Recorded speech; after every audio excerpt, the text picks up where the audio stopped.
Hey, music friends. Hope you're all doing wonderful, having a great time recording, mixing, whether it's writing a song at home or working in the studio. It's all about fun, right? Making great music. So, today I'd like to talk about a topic that is very delicate and somewhat underrated, even. And because it's a very intimate thing, and you're almost like touching the DNA of a performance. And you know what I'm talking about, right? I'm talking about vocal production, vocal recording, and especially vocal editing. And we call it vocal comping. And a lot of people ask me, where is comping coming from? What's the origin of that word? Well, the origin of that word is compiling, taking different parts from different places and putting them together in one piece, compiling. There could be pictures, it could be a movie, it could be audio files like we do in vocals. So basically, it's a compilation of the best vocal takes. So I'd like to share with you very brief what my main stages in vocal productions are, from the recording process to the comping process, not to the mixing process. We're not going to go there. So I personally have kind of two different approaches how I go about recording a vocal with an artist, depending on the song, if it's a ballad or if it's a medium or up-tempo song. So let's say it's a ballad where the song has one long storyline from the first verse until the end of the song, right? I'd like to go in with the singer and have him perform the song from top to bottom. That way he or her will engage a lot better with the storyboard of the entire song, just to get all the emotional nuances for the song while the song progresses, right? That's very hard if you do it piece by piece. If it's a medium or up-tempo song, I might track verse, pre-chorus, chorus, and bridge separately. So most of the time on the final product, they're going to have different colors anyway, right? The verse might be a little darker than the pre-chorus, and the chorus gets a little bigger, and the bridge has a different flavor.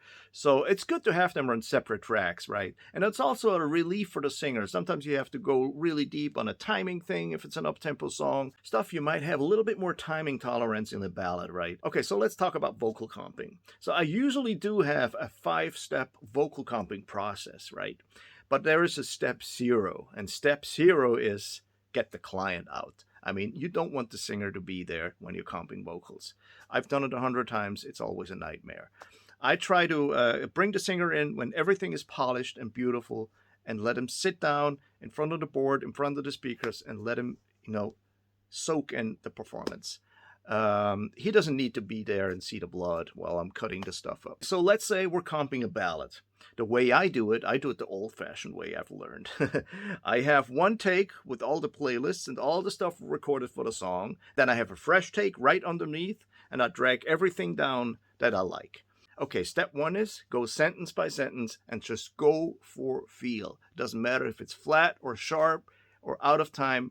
Just feel is everything that matters. Okay, go for feel. Go through it. Go quickly.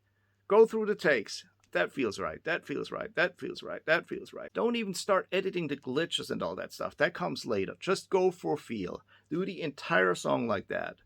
Make a break after that. Go back. Listen. All right?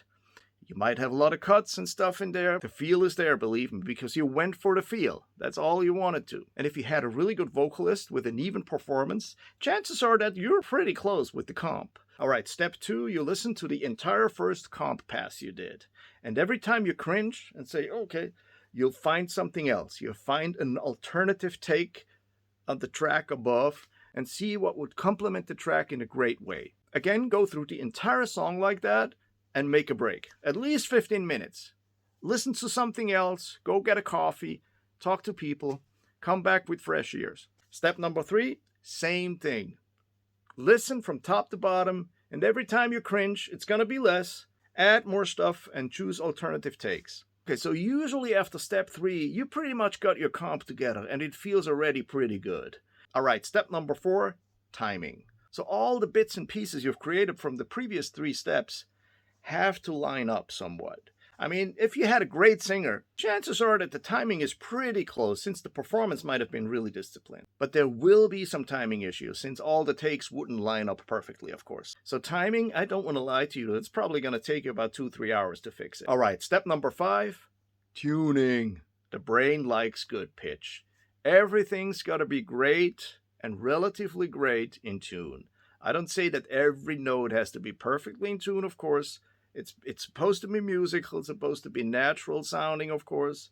Don't just slam autotune on it and say it's a fix. You have to handcraft the tuning for a vocal, like a guitar player does, a piano tuner does, all that stuff, before you actually slightly auto-tune it at the end stages of a mix, right? So tuning is super important because our brains are brainwashed by great tuned vocals on the radio, right? But I want to say it really depends on the song. If it's a song just guitar and vocal, and the vocal is kind of jazzy and, allows more freedom and, a little bit more tolerance in tuning, that's fine too.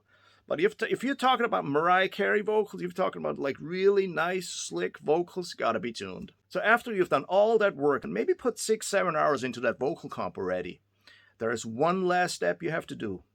You can press play and listen to it and it all sounds perfect, but there will be glitches. And I call it cuts and bruises. That's really an old term I started to use back in the day.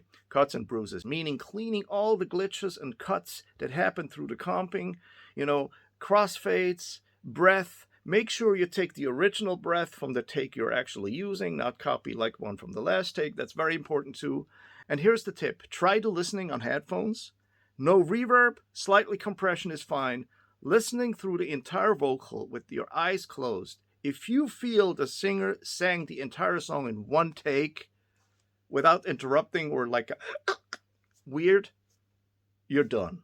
The rest is, of course, creating a nice sounding rough mix with the proper balance, a little reverb, a little delay. So, kind of like almost there. So you can invite the artist back into the studio and let him or her sit in front of the speakers and celebrate the mix. And let him or her press the play button.